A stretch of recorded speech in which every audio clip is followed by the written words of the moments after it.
तो बच्चों अब हम डिस्कस करेंगे आपका पेपर और देखते हैं कि कौन बच्चा कितना स्कोर करने वाला है।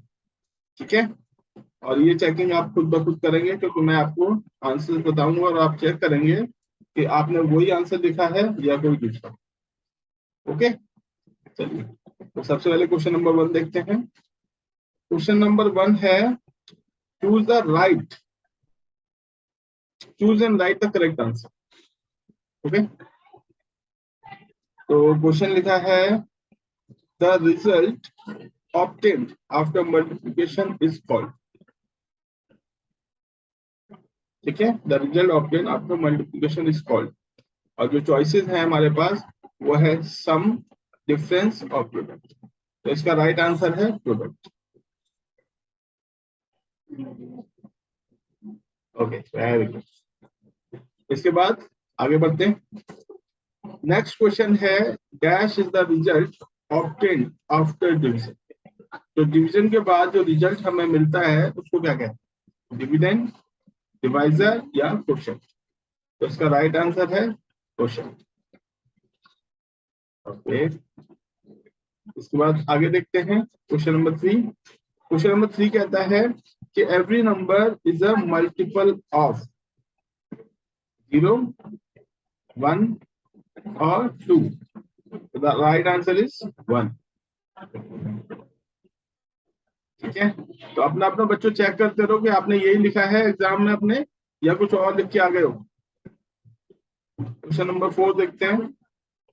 क्वेश्चन नंबर 4 है a dash can be extended from both the sides, point, line, line segment।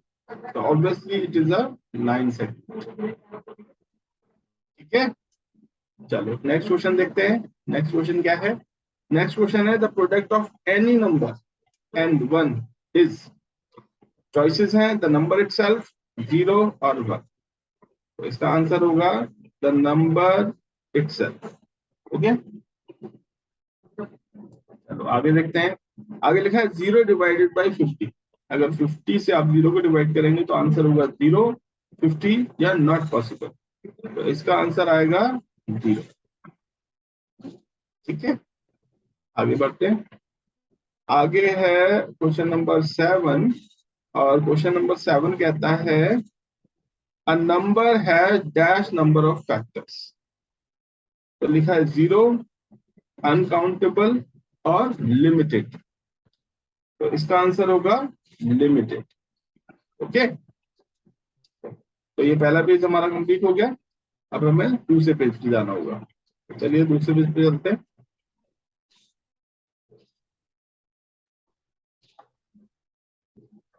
तो दूसरे पेज के लिए सेकंड पेज, यस। तो सेकंड पेज पे देखते हैं क्या क्या क्वेश्चन हमें मिले करने के लिए। Okay, just a minute, yes. तो पहला है क्वेश्चन नंबर 8। तो क्वेश्चन नंबर 8 है a circle has dash diameters. तो ये तो आपकी वर्कशीट सही है, मुझे याद है, मैंने बताया था कि मैनी, तो इसमें तो कोई डाउट नहीं है। ओके, तो this is the many.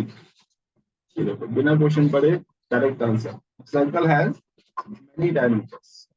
Okay, आगे देखते हैं। नेक्स्ट नेक्स्ट है dash multiply by 217 multiply by 10 is equal to 0। तो क्योंकि आंसर 0 आ रहा है तो ऑब्वियसली जो नंबर जो मिसिंग है वो 0 ही होगा। ओके, तो इसका आंसर 0 होगा क्योंकि हमें पता है कि जब भी हम 0 से मल्टीप्लाई करते हैं तो 0 ही आता है। ओके, चलिए क्वेश्चन नंबर 10। क्वेश्चन नंबर 10 में लिखा है number that is left over division is called. Left over यानी कि जो बच जाता है वो क्या कहलाता है? तो वो कहलाता है रिमाइंडर। ओके, ओके, आगे बढ़ते हैं। Any number that ends in 0 और 5 is divisible by 5। ओके, ठीक है। बहुत ही इजी पेपर है। जिन बच्चों ने पूरा पूरा किया है और सारा सही किया है उनके लिए बहुत बहुत शुभकामनाएं।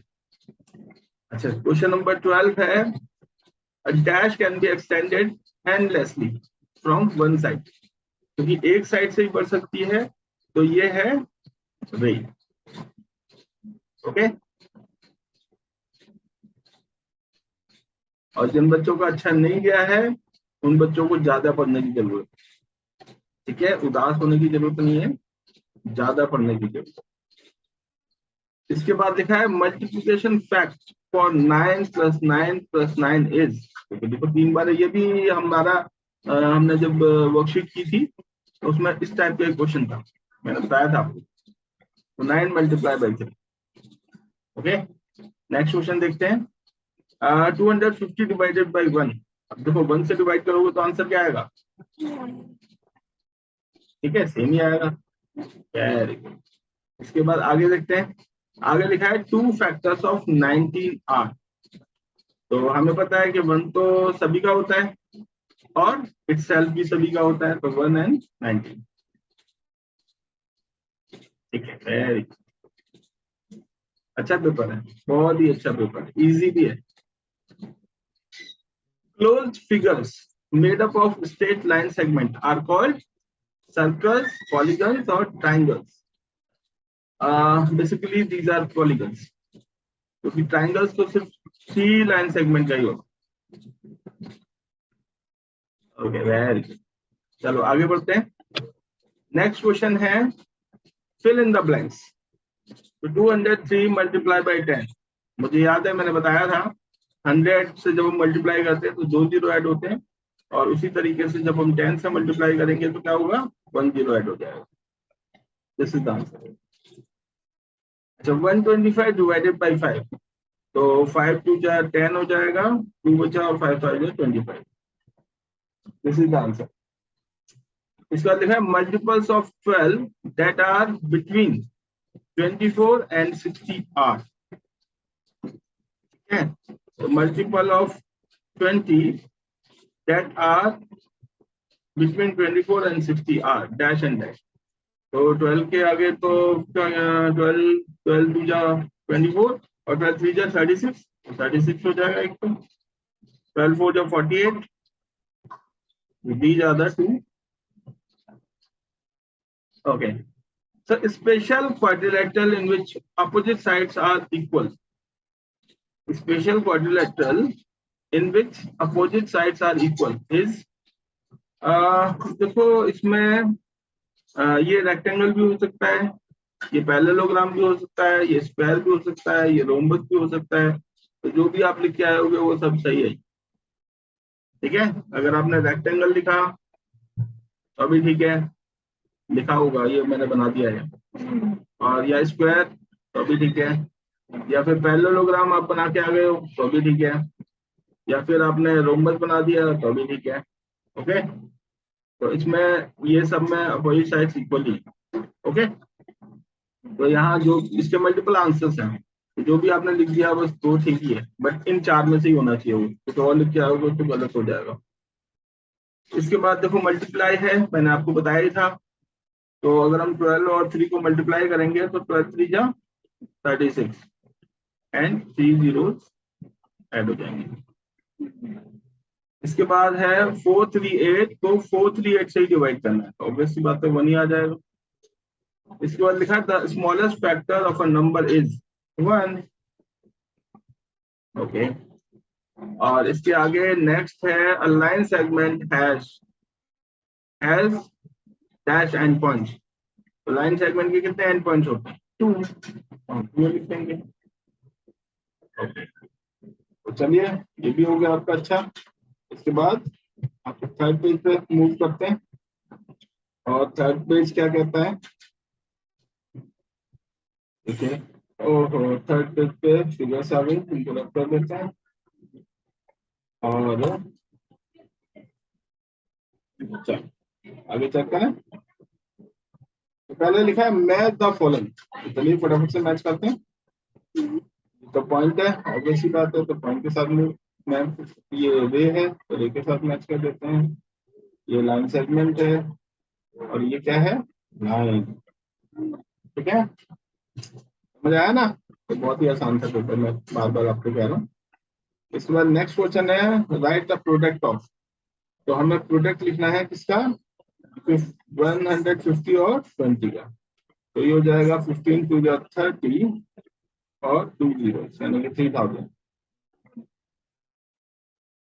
तो दिस इज द आंसर। इसके बाद आगे देखते हैं। आगे लिखा है what is the product of the smallest one digit number and the greatest three digit number. हमें क्या बताना है, प्रोडक्ट किसका, smallest one digit number. Smallest one digit number तो 1 ही हो जाएगा। ओके, और ग्रेटेस्ट थ्री डिजिट नंबर वो हो जाएगा 999। तो it could be the 999। Smallest one digit number 1।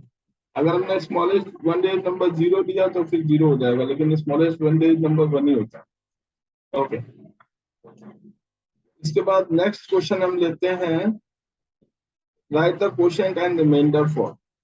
तो देखो हमें इसे डिवाइड करना है। डिवाइड तो आपको आता ही होगा, मैं डिवीजन परफॉर्म नहीं करने वाला, मैं आपको डायरेक्ट आंसर लिखूंगा इसमें। तो इस केस में जो क्वोशिएंट आएगा वो आएगा 5 और 6, और जो रिमाइंडर आएगा वो आएगा 70।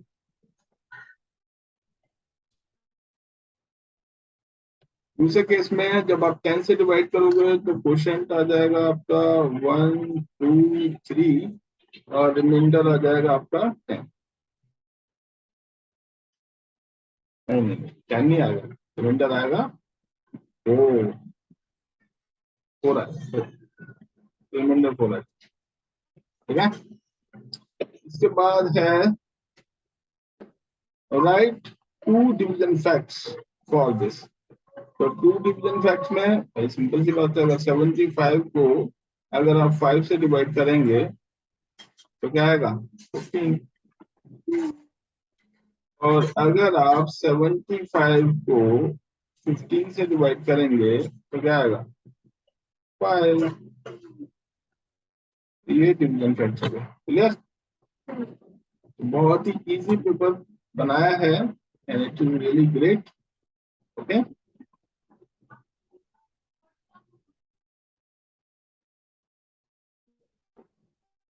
अच्छा इसके बाद लिखा है name the following from the circle given. तो सेंटर, इसमें हमें सेंटर बताना है। तो देखो सेंटर तो हमें नजर आ ही रहा है, सी। तो हम क्या लिखेंगे, सी। और डायमीटर क्या है, ए बी। तो यहाँ लिखेंगे ए और बी। ठीक है, इसके बाद है question number 8। The radius of a circle is 6 centimetre, what is its diameter. तो डायमीटर और रेडियस में क्या रिलेशन है, जो रेडियस है वो डायमीटर की हाफ होती है, जबकि यहाँ रेडियस ही हमें गिवन है। तो डायमीटर कितनी हो जाएगी, डायमीटर हो जाएगी इसकी डबल, यानी कि 2 multiply by 6 is 12। Okay, so 12 is the answer। इसके बाद है make a factor T for 8। Okay, तो बना लेते हैं फटाफट से 8 के लिए फैक्टर टी। तो सबसे पहले हम लिखेंगे 8। ठीक है, तो फिर 2 और 4 में स्प्लिट कर देंगे, और फिर 4 को 2 और 2 में स्प्लिट कर देंगे। तो इस तरीके से हमारा फैक्टर टी बन जाएगा। क्या लाइन ड्रॉ कर लेते हैं। सबसे ऊपर आ गया 8, इसको हमने कर दिया 2 हो जाए 8, और इसको हमने कर दिया 2 टू जा। तो ये बहुत ही सिंपल था। ओके, इसके बाद आगे बढ़ते हैं। जब हम आगे बढ़ेंगे तो आगे लिखा है check whether 42 is divisible by 2 3 और 10। तो इसका तो सिंपल ही आंसर है, क्योंकि 42 जो है वो एक इवन नंबर है और इवन नंबर 2 से डिवाइड हो जाता है। तो वेरी सिंपल। ठीक है, इसके बाद लास्ट पेज रह गया आपका, वो फटाफट से डिस्कस कर लेते हैं। और लास्ट पेज क्या है, ये है आपका लास्ट पेज। तो इस लास्ट पेज में देखते हैं क्या क्या दे रखा है मैम ने। ओके, ओ लिखा है Raghav loves geometry, his father being a mathematician provided him with the knowledge about geometrical concepts and asked him to solve the following question. Observe the figure, count and write the number of line segments. तो इसमें हमें line segments count करने थे, तो चलिए फटाफट से count करते हैं। 1 2 3 4 एंड 5। तो कितने लाइन सेगमेंट्स हो गए? 5। तो दीज आर 5 सेगमेंट्स। तो 5 लाइन सेगमेंट्स कितने हो गए इसमें? 5। इसमें हमें काउंट करना है लाइंस। तो कितनी लाइंस है? तो देखो, एक ये लाइन बनेगी क्योंकि इसमें दोनों तरफ एरो है, एक ये लाइन बनेगी, इसमें दोनों तरफ एरो, तो ये लाइन हो गई। ठीक है, इसके बाद रे, तो रे में आप देखो 1 2 और 3 और 4, तो दीज आर 4 लाइंस। तो आपका ये भी सही हो गया। इसके बाद आगे बढ़ते हैं, आगे देखते हैं क्या लिखा है। आगे लिखा है Jatin drives 85 kilometre every day from his home in Delhi to his work in Panipat. How much distance will he cover in 26 days? तो सिंपल आंसर है, आपको 85 को 26 से मल्टीप्लाई कर। तो अगर आपने मल्टीप्लाई किया है और अगर मल्टीप्लाई सही किया है तो फिर आपको इसमें पूरे पूरे मार्क्स मिल जाएंगे। और अगर मल्टीप्लाई की जगह कुछ और करके आ गए, प्लस माइनस डिवाइड, तो कुछ भी नहीं मिलेगा। ठीक है ना? ओके, आगे देखते हैं नेक्स्ट क्वेश्चन। नेक्स्ट क्वेश्चन है find the factors of 6 and 15 then list their common factors. तो देखो 6 के कॉमन 6 के अगर फैक्टर्स देखोगे तो होंगे 1 2 3 और 6, और 15 के कॉमन फैक्टर्स होंगे 1 3 5 एंड 15। तो कॉमन फैक्टर क्या है? 3। 3 is the common factor. Okay, इसके बाद है 106 beats are required to make a chain. How many beats are needed to make 121 chains? तो इस केस में क्या होगा? इस केस में दोबारा मल्टीप्लाई करना पड़ेगा, क्योंकि एक चेन के लिए आपको इतने बीट्स की रिक्वायरमेंट है। तो इतनी सारी अगर चेन्स बनानी है तो क्या करोगे? मल्टीप्लाई। तो दोबारा आपको मल्टीप्लाई करना पड़ेगा। अगर आप मल्टीप्लाई करके आए हो और ठीक मल्टीप्लाई करके आए हो तो आपका आंसर ठीक है, अदरवाइज गलत। ठीक है, ओके। इसके बाद नेक्स्ट क्वेश्चन देखते हैं। नेक्स्ट क्वेश्चन है Dexter's father took her along to his shoe factory. He explained her how the shoes are manufactured. A shoe factory produces 350 shoes in a day. These are packed 12 in a box. How many boxes were packed? How many shoes were left over? Okay, तो इस case में आपको करना पड़ेगा क्या? Division. तो आप 350 को आपने डिवाइड करना है 12 से, तो जो क्वोशंट आएगा आपका वो हो गया नंबर ऑफ बॉक्सेस। ठीक है, और जो आपका रिमाइंडर होगा वो हो गया लेफ्ट ओवर शूज। ठीक है बच्चों, तो इस तरीके से ये पेपर आपका पूरा का पूरा डिस्कस्ड। अब आप खुद देखो कि आपने कितना सही किया, कितना गलत किया। बाकी हम लोग और आपके पेरेंट्स तो देख ही लेंगे जब पीटीएम में या रिजल्ट में, तो वो मार्क्स हमें हमारे सामने लाए जाएंगे। Okay, thank you.